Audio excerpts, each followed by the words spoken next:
Welcome to Pindar Poetry. We hope you learned something new. You begin by locking the objective, what you must protect and why, with time horizon and max drawdown expressed as a percent. Once done, list exposures, assets, counterparties, concentrations above 5% or specified dollar limits. Then set enforceable limits, position size, daily loss cap, stop-loss rules stated in dollar or percent. You implement monitoring triggers now, so alerts fire before breaches. This makes the first defenses active immediately and frames how you will act when metrics move. You next translate limits into execution. Size positions using volatility-adjusted weights like 1/sigma scaling or risk parity allocations, so exposure reflects true risk.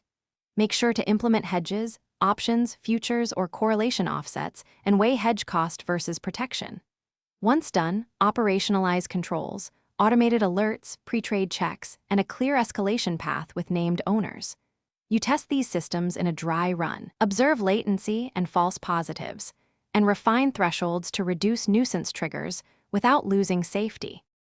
You finalize with clear closeout steps, staged reductions, and an emergency de-risk percentage that factors liquidity and market impact. Then conduct a post-event review, analyze P and L drivers, limit breaches, and behavioral causes to learn what failed. If things go wrong, first check data feeds and model assumptions, then rerun stress tests to reproduce the issue and assign fixes with deadlines. Make sure to document what you changed and why, so the next activation is faster and less error-prone. Thanks for watching. Consider subscribing if we helped you.